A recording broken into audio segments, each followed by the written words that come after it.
Alright, hello and welcome to another Babble Smack.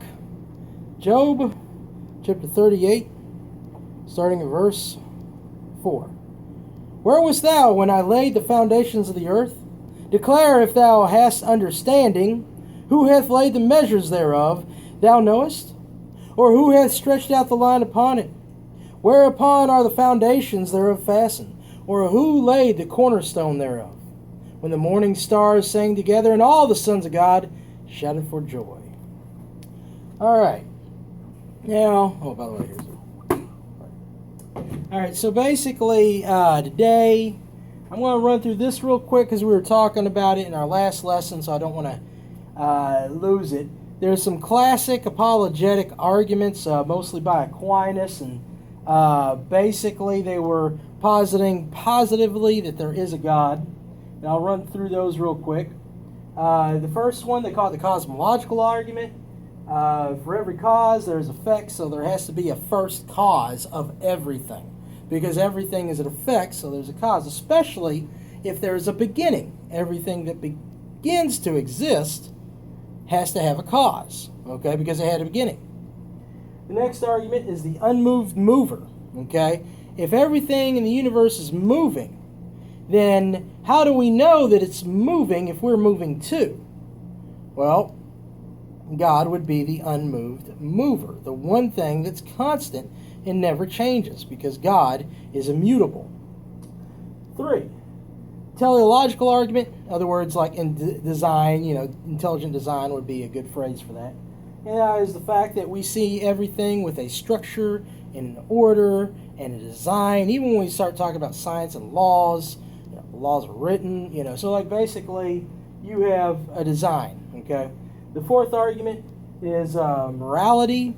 How do you know what's really truly good, and doesn't everything break down into relativism? Well, we see that in society today. The fifth one is one I like, called the ontological argument, which is that God, by definition, has to exist, okay? God is all-powerful. Okay, now if you say God is a myth is not all-powerful. God is all-knowing. If you say it's a myth is not all-knowing. You could also say that God is an insane concept, but then if God is an insane concept, then you wouldn't even have such a thing as theology. You couldn't talk about God or discuss him when, millions of people have. The final one is religion, that we all have this need for religion. I adapted a little bit of that argument when I was dealing with the first class. But basically, the issue is that, do these things prove God? No, they don't, because they could be pointing to something else, where there might be something that we're forgetting. So, I don't use these to prove God, but if you are an atheist, these are arguments that you have to, by nature, refute. And so you can look at those things. And if I want to talk philosophy, maybe we get a little deeper on that. But some of these, though, will be good principles as we start looking at the evidence of our universe. But basically today is class number 4, the Big Bang Busted.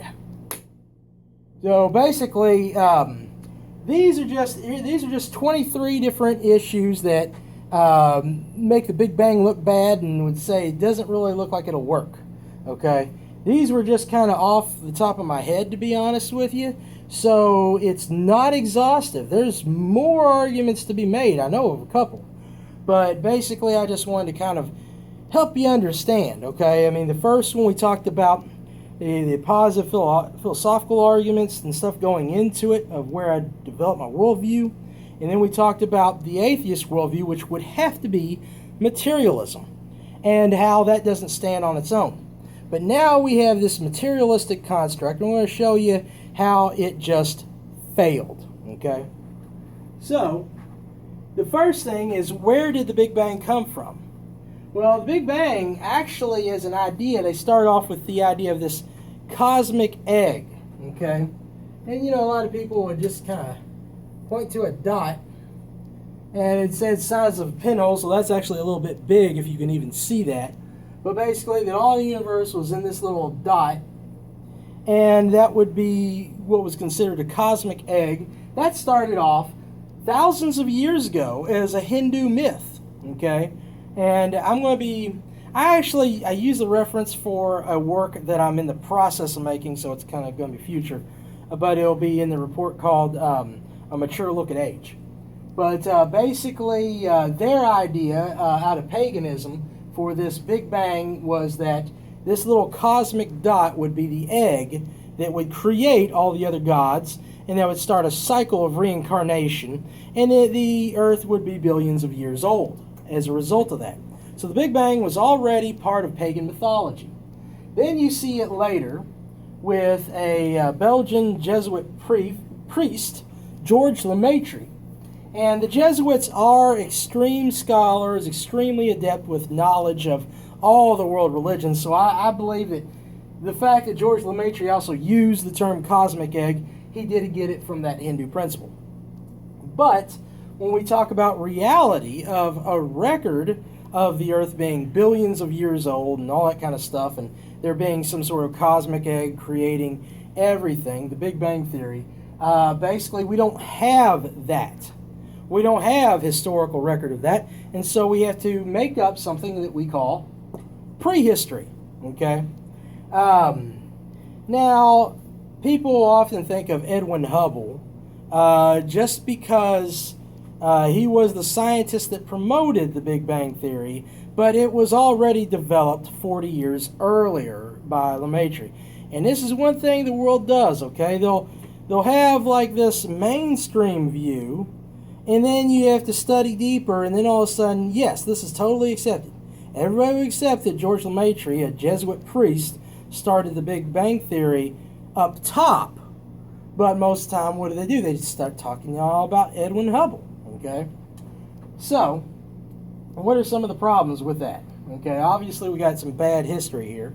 But the very idea of something came from nothing. Okay?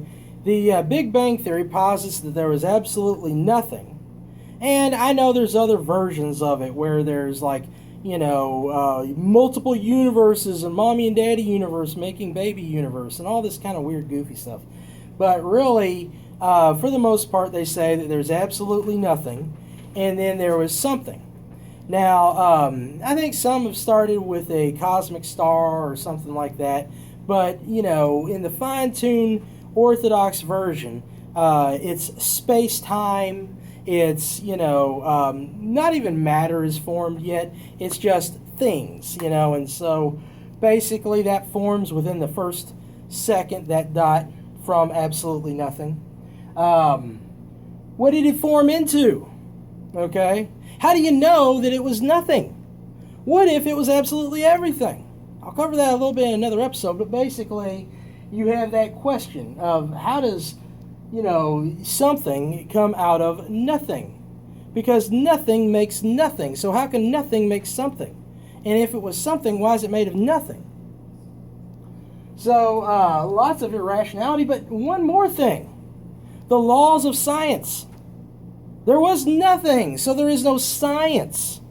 And then all of a sudden from this Big Bang, you're also supposed to get science, scientific law, facts and issues, and matter and radiation and energy and physics and everything comes from that. At what point? And why? Okay, because laws, ideas, okay, science is an idea in man's head. So it's an idea. How did an idea get out of space? Okay? So we go with that. This is illegal. All right, this is promoted as fact in the American public schools and many other Western countries because the theory of evolution is promoted as fact in these various countries. And the only way for the evolutionary timescale to make sense is to have some sort of origin to back it up to create this worldview. And that's the problem, is the worldview is an integral part of religion. Cosmology really, in my view, should not be part of a secular public school system. Okay, it just shouldn't be part of it, because then you weigh in on what a person's religious ideas should be. But basically, if you go back, and I'll have all this kind of stuff posted up, all right, so you check out the comment section and stuff like that, and I've gone over the judges the judges who illegalized creation science and illegalized intelligent design from the public school. They argued, for instance, that the idea of nothing and that something was created out of nothing, or that matter was created out of nothing, is unscientific. And you can look at the first law of thermodynamics, that matter can neither be created nor destroyed. Okay? And that gets a little fuzzy too, but honestly, looking at that, yeah, one problem. That's where the Big Bang Theory starts off with. Okay? It doesn't matter what you do behind it, you're saying that this is science. Well, it's not a historical fact, and now you have a principle that's not scientific. You know, let's see here. Okay. And how did we get to this point? Well, we started talking about Hubble and how Hubble notices the redshift. The redshift was a glare when he was looking at the vast stars, and the stars that were farther and farther back, he started to notice a red glare. And so they called it the redshift. And he decided that this redshift, this red tint of light, must be treated like an effect from sound. In sound, we would have the Doppler effect, where you hear trains coming at you and the sound gets louder, and the trains going away and the sound gets quieter. And so he said that the light must be a glare affected from that, and therefore all the stars and all the galaxies in the universe are going away from us. And since it's everywhere, it would put us near the center. But basically, what they don't tell you is that that is one interpretation of the redshift. You know how many interpretations there are? 60. Okay? And I mean, sometimes it's kind of like, well, is this a full interpretation or not? It could be somewhere between 50 and 70, but still, okay? You have that many different interpretations of redshift, and you could have a bachelor's degree and probably not have heard of any of the alternatives. Okay? And I have one, but that's for another episode or class. So then we go down to looking and measuring, okay? Because now they use this redshift interpretation to measure the universe. And there's two ways of measuring the universe. Spectroscopy using this redshift interpretation, and also stellar parallax, which is a mathematical type of trigonometry. And they all start off with the Earth and the star Polaris and the Sun, and then making a triangle. Okay, so you got the Earth, and you got Polaris, and you got the Sun, and basically making a triangle to get the distance figured out. Well, the problem is that our latest studies of spectroscopy and measuring the redshift of a close object, which I've also seen in the past where even our solar system should be spreading out from us, okay? I've seen that before, but I'm not going to make that big argument. Well, anyway, basically, this is off by 100 light years between the two methods. And this stellar parallax has a limit of 300 million light years, or maybe 300 million miles. Well, that'll all be put down, so it'll all be there. But anyhow, basically, this is off by over 100, okay? And that will affect your measurement of every other star in the universe, okay? Well, when you have the two methods off, then how can you trust redshift? Because redshift is only held accountable by the stellar parallax, because we're not out there. Anyway, we'll go back. So you got Polaris, you got the issue of optics and distances. When we look at the Hubble telescope and look at the stars far away, the stars are still clear no matter how far away we measure them. Okay? Which goes back to, how do you know that this stuff is that far away, or maybe it's smaller? You know, there's a lot of confusion here. And then finally, expansion in galaxies. If you have a galaxy, I'll just make a real quick galaxy here. All right. All right, if you got that galaxy, when they say this stuff is expanding, the galaxies, all right, if the Big Bang Theory works, then all of space expands. So the galaxies should expand with space. But instead, the redshift interpretation is telling us that the galaxies are expanding in space. Okay, in other words, they're just drifting. But they should be getting bigger. A foot should be getting bigger in that galaxy. Okay? So basically, that refutes the Big Bang Theory right there. A lot of this stuff refutes the Big Bang Theory. You'll notice that too. Next, gravity. Going back to that egg. If the law of gravity was in effect while we had that little pin dot, then all of the mass should be pushing inward to that dot. How did all of the mass and all of the gravity in the universe going inward all of a sudden expand outward? Well, we'll look at that a little bit more too. Next is the antimatter distribution. Now, in order for this theory to work, one of the things that they had was in order to suppress the power, you had this explosion of matter and antimatter. And so for all this matter to explode out into nothing, it would also have antimatter to be the equivalent of it. Okay, you dig a big hole, then you'll have a big hill. Okay, you'll have a big pile of dirt right here and a big hole right there. Well, the antimatter that we found in the universe is just barely in existence. Okay, we've seen just little specks here and specks there. We have not seen anywhere near what we would need for that type of energy and experiment. Cosmic inflation. Going back to that egg. In the first 2 seconds, you have the Earth going from that little pin dot to 99% of the size of our current universe. And it goes so fast that it surpasses the speed of light, which is supposed to be a constant within their physics and cosmology. Okay? Next, light distribution. Now, creationists, they argue with creationists about light distribution. In a class or two from now, I'll be dealing with that. But it's also a problem for the Big Bang universe. Why is it a problem for the Big Bang universe?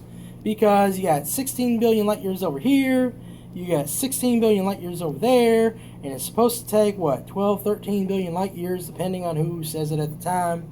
How does this light get all the way over there, and that light get over the where? And all the stars are doing that, okay? That is a problem that they don't have answers to. Next, flatness problem. When you look at the density of our universe, it seems like it should all cave in, okay? It doesn't really have enough to just sustain itself the way it is. You have all this empty space, and all the matter is empty space, and you would think, okay, it all flattens out to two-dimensional. And so when an atheist says that I'm a flat earther because I'm a creationist, then I'd say, well, you're a flat universer. What does that say? And no, I'm not a flat earther. Okay, I'll deal with that in another episode too. All right, so next problem is chemical evolution. Okay, how did all the atoms arrange themselves as atoms? You have all this energy, but how does the energy all turn into matter? Okay, the negative energy and the positive energy and the neutrons, all these different things. And, they're going to make matter that'll make different chemical substances. And then you think about, like what I said with laws of science. So that's a problem. Star formation. According to our gas laws, okay, if you heat gas, it will expand. I believe that's Ohm's law. And basically, could be wrong there, but basically if you heat gas, it will expand. Now, the idea of the stars forming is that cosmic clouds contracted due to gravity and then created fusion, okay? And then boom. But these clouds are of zero They're absolute zero. They're negative 300 degrees Celsius cold, okay? And then when these clouds come together and they get hot, they're supposed to expand. Well, if they're supposed to expand, then how would the star keep on heating up? How would the star hold itself together? Because it would come together and pop, okay? And even then, it might not even make it to the pop. It might just go, all right? There's just no way to conceive of these clouds breaking the laws of science in order to form. But now we're talking about billions and billions and trillions of supposed stars and all that kind of stuff that are millions of times the size of our Earth. And all that's and they're all supposed to last, okay? And have we ever seen a star form? Well, we've found stars in clouds. Okay, you look at the clouds and eventually, hold on, back here, that's a star. Well, it could be behind the cloud, okay? We haven't seen the stars form, we just found new stars. We have seen stars die in supernovas, but anyhow. Next, galaxy formation. So not only do you have the stars, but you have these massive galaxies that are holding all the stars. How are they holding all the stars? Okay? Michio Kaku, a Japanese physicist who's really famous on TV. He talked about how these galaxies are spinning together with their gravitational power too fast. In fact, 10 times too fast. They should all fall apart. And how did they all get together anyway? So there's a lot of problems with galaxy formation. Let's see here. Oops. That's the same problem. I don't want to go over that one. I'll throw one in here. Dark photons. That's a brand new idea that they came up with. And it'll be similar to the dark matter and dark energy, and I'll talk about that in a minute. But basically, we don't see it, but it needs to fit in our mathematical construction. And all this stuff is stuff they're trying to get it on paper, and so sometimes they make up substances in order to make up for the fact that their ideas are not working. Planet formation. You have this idea that there's this cosmic dust, and all the cosmic dust gets together, but the cosmic dust doesn't have enough mass to form a planet. And so what do you have? You have the cosmic dust, and maybe it'll come together to form like a dust ball or something, and it'll smack it in another dust ball, and then that's it. Okay, they'll just keep on falling apart. All right, so you can't just have dust that forms a planet. All right, I mean, you think about smoke. Okay, smoke does what? It goes. All right. Next, the age of comets. All right. Comets, we're going to this stellar evolution idea, which I don't really hit hard enough here. But anyway, the idea of the stellar evolution, these simple snowballs, they are so simple that comets are. Obviously, they are some of our most ancient objects. So comets should be billions of years old. But if we look at the rate of decay on these comets, they could only be at the most maybe 1 million years old. They say, what do we do with that? Well, they all came from the Oort cloud. Oh, okay. Where's the Oort cloud? It's out there somewhere, okay, because they made it up because they haven't seen an Oort cloud. Next, sun preservation. Keeping the sun around for billions and billions of years while it's burning everything up. When you think about the inside core and fusion and stuff like that, because you think about the mass of the sun, so you got this massive sun. In here, wouldn't stuff burn up and then it would kind of spread out? Wouldn't there be like a big hole that would kind of form in the sun? That's just my general explanation of that, but there are papers that go a lot deeper than that. Also, I've got a friend, I'll advertise his book on here, talking about a young dying sun. Alright, moon formation. The moon is not exactly like the Earth. You can find some of the rock of the moon on the Earth, yeah, but the way that, the lunar rock is, it is different. And also, how did the moon come? Did it shoot across and we just pick it up without getting hurt? It doesn't quite work. Did it just the Earth get hit by a meteorite and then the moon come off it? See, the moon has a very specific thing. I mean, it's like, if we didn't have our moon, then we wouldn't have our tides. If we wouldn't have tides, the ocean would be poisoned, and that would ruin the entire ecology, and life wouldn't work. So all these things are very specific, okay? Everything's fine-tuned in our universe. And when I say fine-tuned, it's like all this stuff has to be fine-tuned in order for life to even exist. Next one is string theory.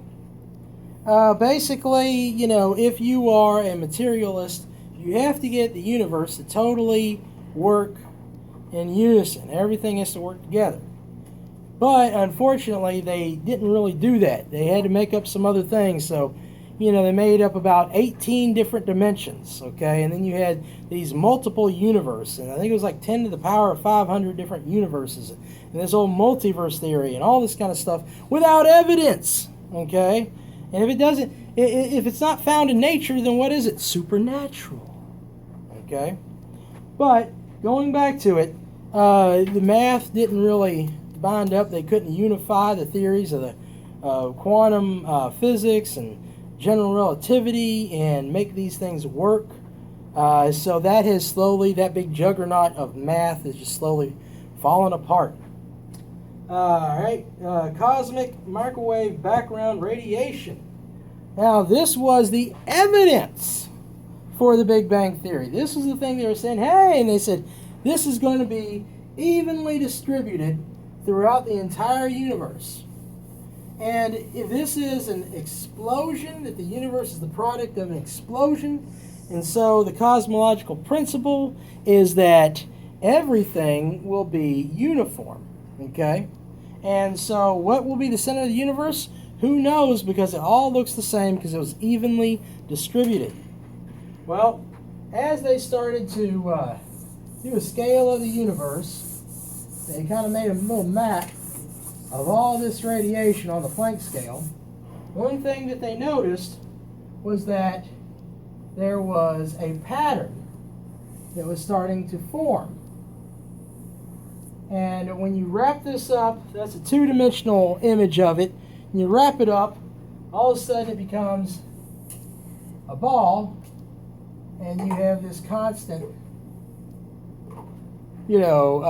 axis going all the way across this universe. And they called it the axis of evil. Because it's such an evil, why is it such an evil idea? Because it ruins the whole principle of cosmology that it was founded upon. Okay? That everything is insignificant. But there has to be significance because there has to be a design.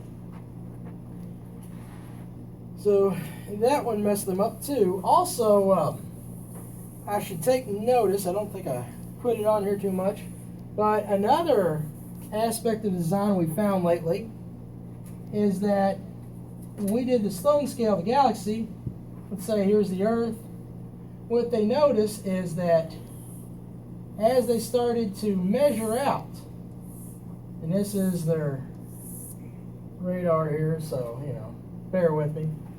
These right here are galaxies, okay? They noticed that the galaxies formed a pattern. Now, that's what they saw. And then if you went with it a little bit more, then you would see it all become shells like an onion. And then it would be like three-dimensional. So, we would be in the center of the universe. Now, you could argue, well, technically, it's more like the center of the Milky Way is the center of the universe, not us. Okay, fine, whatever.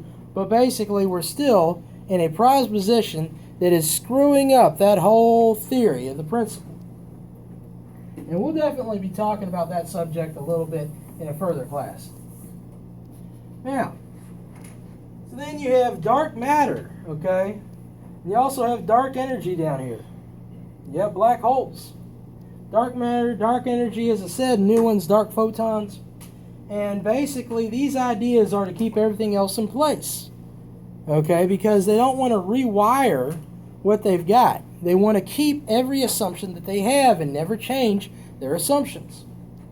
But with all the spectroscopy, with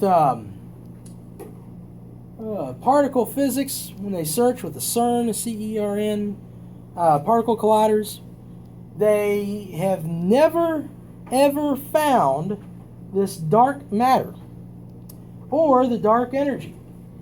And dark matter is supposed to be 25% of our universe. Dark energy is supposed to be 70% of our universe. And so only 5% of our universe is actually what we've seen. And yet we have no evidence of it. And you call that science. Is science what you know from observation? Or is it past your observation, which would be past nature, supernatural? It's your myth.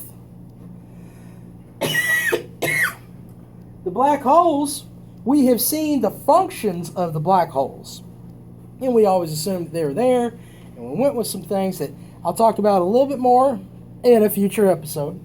But basically, they have tested the gravity, and mathematically, they don't work. Gravity is not that strong. So gravity is not that strong, these things can fall apart. And even Stephen Hawking admitted that.